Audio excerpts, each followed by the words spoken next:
Olá, vamos continuar a leitura do nosso livro.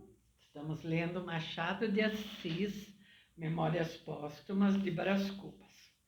Hoje vamos começar com o capítulo 8.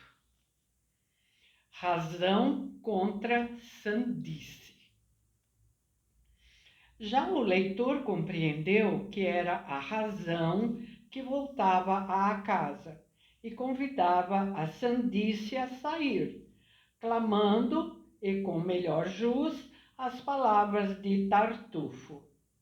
La maison est à moi, c'est à vous d'en sortir. Aqui a tradução, a minha casa, não, a casa é minha, você é que deve deixá-la. Uma citação no livro Tartufo, de Molière. Isso aí eu achei que era importante falar. Continuando então. Mas é cestro antigo da sandice criar amor às casas alheias, de modo que apenas senhora de uma dificilmente lhe farão despejar. É cestro, não se tira daí. Há muito que lhe calejou a vergonha. Agora, se advertirmos no imenso número de casas que ocupa, uma de vez outras durante as suas estações calmosas, concluiremos que esta amável peregrina é o terror dos proprietários. No nosso caso, houve quase um distúrbio à porta do meu cérebro, porque a adventícia não queria entregar a casa e a dona não cedia da intenção de tomar o que era seu. Afinal, já a sandice se contentava com um cantinho no sótão. Não, senhora, replicou a razão. Estou cansada de lhe ceder sótãos, cansada e experimentada. O que você quer é passar mansamente do sótão à sala de jantar. Daí à de visitas e o resto. Está bem, deixe-me ficar algum tempo mais. Estou na pista de um mistério. Que mistério? De dois, emendou a sandice. O da vida e o da morte. Peço-lhe só uns 10 minutos. A razão pôs-se a rir. Hás de ser sempre a mesma coisa, sempre a mesma coisa, sempre a mesma coisa. E dizendo isso, travou-lhe dos pulsos e arrastou-a para fora. Depois entrou e fechou-se. A sandice ainda gemeu algumas súplicas, grunhiu algumas zangas, mas desenganou-se depressa, deitou a língua de fora em ar de surriada e foi andando. Capítulo 9. Transição. E vejam agora com que destreza, com que arte faço eu a maior transição desse livro. Vejam, o meu delírio começou em presença de Virgília.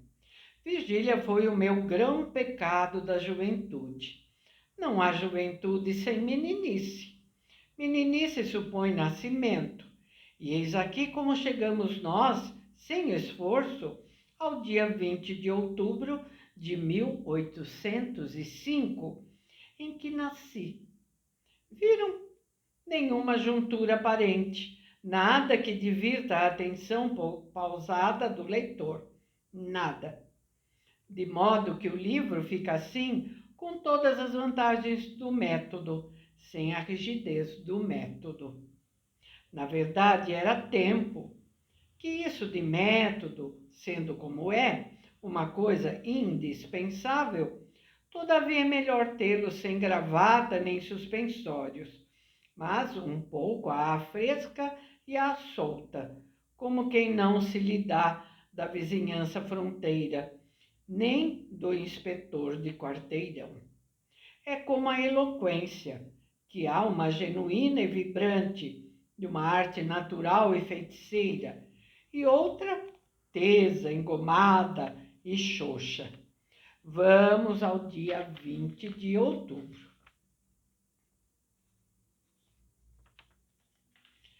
Então, já vamos para o próximo capítulo, capítulo 10. Naquele dia, a árvore dos cubas brotou uma graciosa flor. Nasci. Recebeu-me nos braços a Pascoela, perdão, insigne parteira minhota, que se gabava de ter aberto a porta do mundo a uma geração inteira de fidalgos. Não é possível que meu pai lhe ouvisse tal declaração. Creio, todavia, que o sentimento paterno é que o induziu a gratificá-la com 2 meias dobras. Lavado e enfaixado, fui desde logo o herói da nossa casa. Cada qual prognosticava a meu respeito o que mais lhe quadrava ao sabor. Meu tio João, o antigo oficial de infantaria, achava-me um certo olhar de Bonaparte, coisa que meu pai não pôde ouvir sem náuseas. Meu tio Ildefonso, então simples padre, farejava-me cônego. Cônego é o que ele há de ser, e não digo mais por não parecer orgulho. Mas não me admiraria nada se Deus o destinasse a um bispado. É verdade, um bispado. Não é coisa impossível. Que diz você, Mano Bento? Meu pai respondia a todos que eu seria o que Deus quisesse, e alçava-me ao ar, como se intentasse mostrar-me à cidade e ao mundo. Perguntava a todos se eu me parecia com ele, se era inteligente, bonito. Digo essas coisas por alto, segundo as ouvi narrar anos depois. Ignoro a maior parte, né, dos pormenores daquele famoso dia. Sei que a vizinhança veio ou mandou cumprimentar o recém-nascido e que durante as primeiras semanas muitas foram as visitas em nossa casa. Não houve cadeirinha que não trabalhasse. Aventou-se muita casaca e muito calção.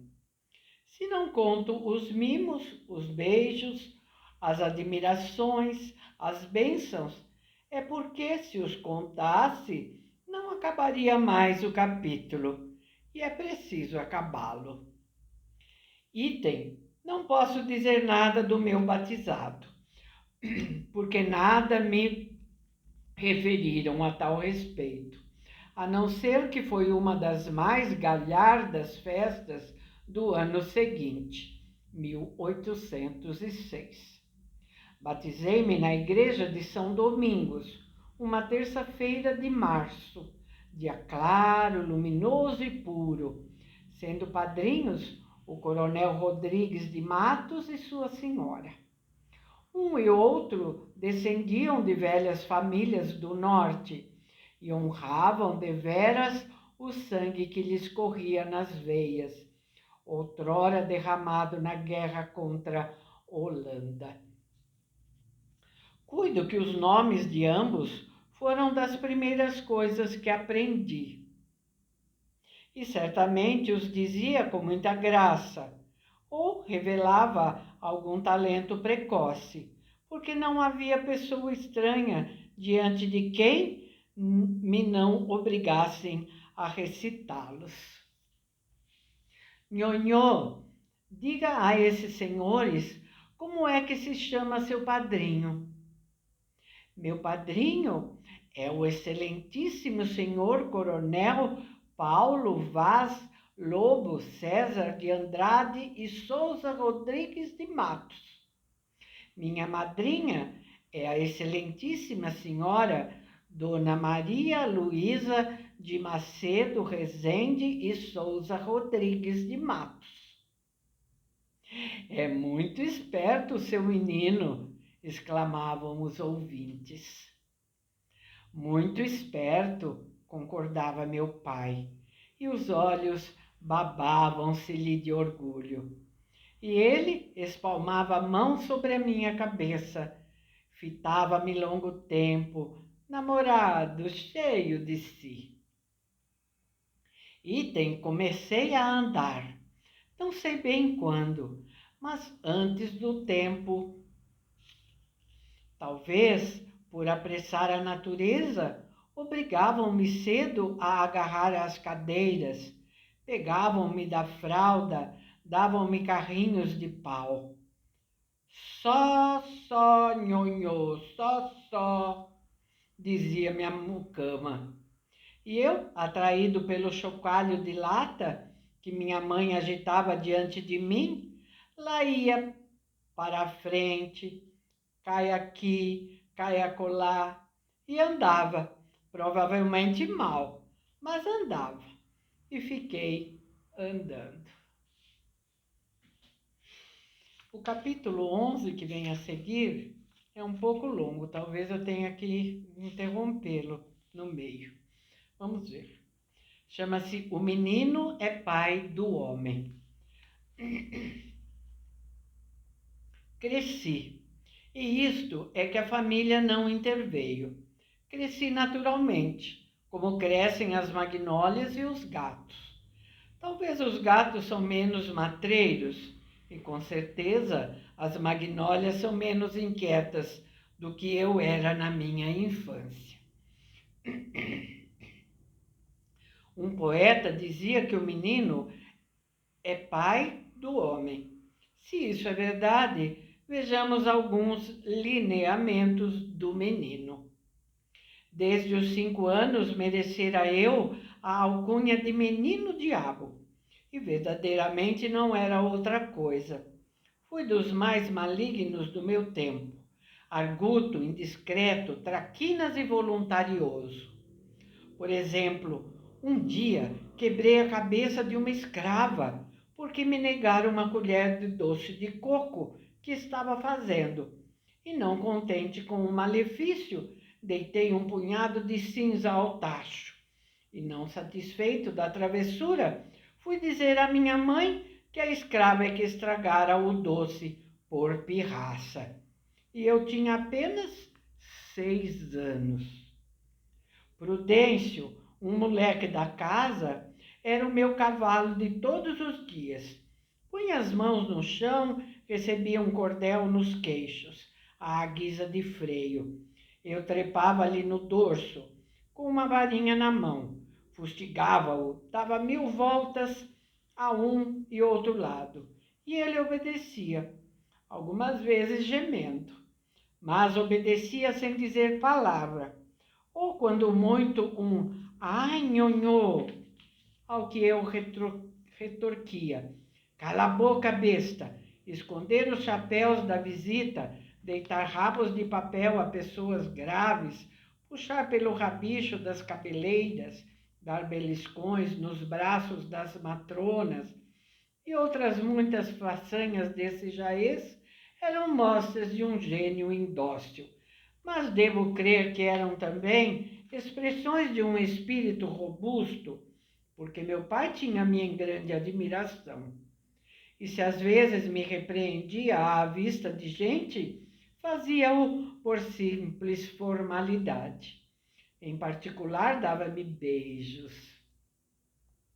Não se conclua daqui que eu levasse todo o resto da minha vida a quebrar a cabeça dos outros, nem a esconder-lhes os chapéus. Mas, opiniático, egoísta e algo contemptor dos homens, isso fui.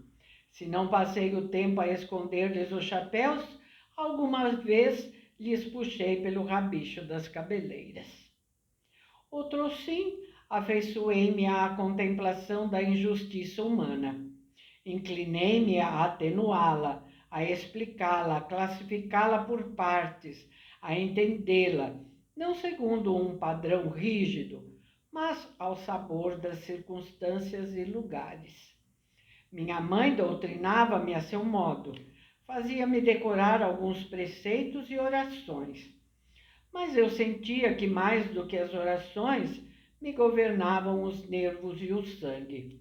E a boa regra perdia o espírito, que a faz viver, para se tornar uma vã fórmula. De manhã, antes do mingau, e de noite, antes da cama, pedia a Deus que me perdoasse, assim como eu perdoava os meus devedores. Mas entre a manhã e a noite fazia uma grande maldade.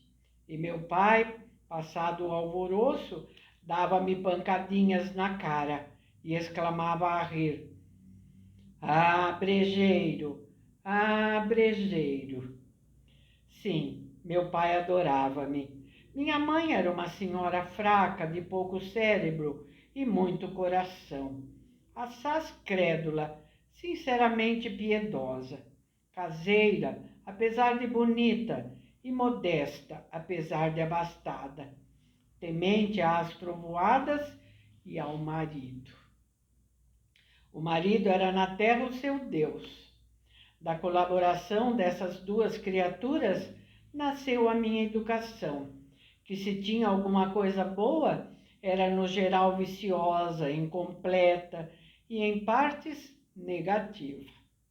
Meu tio cônego fazia às vezes alguns reparos ao irmão. Dizia-lhe que ele me dava mais liberdade do que ensino e mais afeição do que emenda. Mas meu pai respondia que aplicava na minha educação um sistema inteiramente superior ao sistema usado. E por este modo, sem confundir o irmão, iludia-se a si próprio.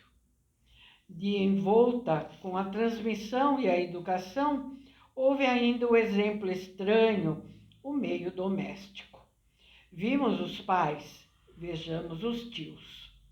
Um deles, o João, era um homem de língua solta, vida galante, conversa pitoresca. Desde os 11 anos, entrou a admitir-me as anedotas reais ou não, eivadas todas de obscenidade ou imundície. Não me respeitava a adolescência, como não respeitava a batina do irmão. Com a diferença que este fugia logo que ele enveredava por assunto escabroso. Eu não, deixava-me estar, sem entender nada a princípio, depois entendendo e, enfim, achando-lhe graça. No fim de certo tempo, quem o procurava era eu, e ele gostava muito de mim. Dava-me doces, levava-me a passeio.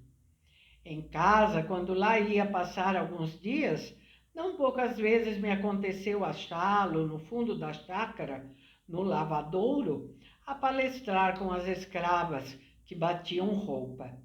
Aí é que era um desfiar de anedotas, de ditos, de perguntas e um estalar de risadas que ninguém podia ouvir, porque o lavadouro ficava muito longe de casa.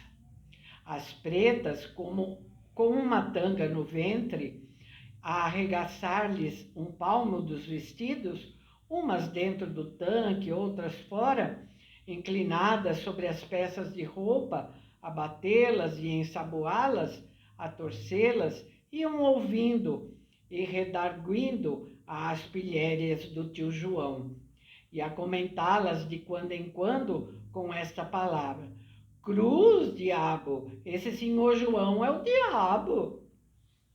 Bem diferente era o tio cônego. Acho que vai dar para terminar. Este tinha muita austeridade e pureza. Tais dotes, contudo, não realçavam um espírito superior, apenas compensavam um espírito medíocre. Não era homem que visse a parte substancial da igreja. Via o lado externo, a hierarquia, as preeminências, as sobrepelizes, as circunflexões. Vinha antes da sacristia que do altar. Uma lacuna no ritual excitava-o mais do que uma infração dos mandamentos. Agora, há tantos anos de distância, não estou certo se ele poderia atinar facilmente com um trecho de Tertuliano, ou expor sem titubear a história do símbolo de Nicéia. Mas ninguém, nas festas cantadas, sabia melhor o número e caso das cortesias que se deviam ao oficiante. Cônego foi a única ambição de sua vida, e dizia de coração que era a maior dignidade a que podia aspirar. Piedoso, severo nos costumes, minucioso na observância das regras, frouxo, acanhado, subalterno, possuía algumas virtudes em que era exemplar, mas carecia absolutamente da força de as incutir, de as impor aos outros. Não digo nada de minha tia materna, Dona Emerenciana, e aliás era a pessoa que mais autoridade tinha sobre mim. Essa diferenciava-se grandemente dos outros, mas viveu pouco tempo em nossa companhia, uns 2 anos. Outros parentes e alguns íntimos não merecem a pena de ser citados. Não tivemos uma vida comum, mas intermitente, com grandes claros de separação. O que importa é a expressão geral do meio doméstico, e essa aí fica indicada. Vulgaridade de caracteres, amor das aparências rutilantes, do arruído, frouxidão da vontade, domínio do capricho e o mais. Dessa terra e desse estrume é que nasceu esta flor. Deu tempo de terminar o capítulo. Muito bem. Então aguardo vocês amanhã para a gente continuar. Tá bom? Até lá então. Muito obrigada, tá bom? Não esquece de deixar seu like, por favor. É importante demais para o canal, tá? Tchauzinho. Obrigada.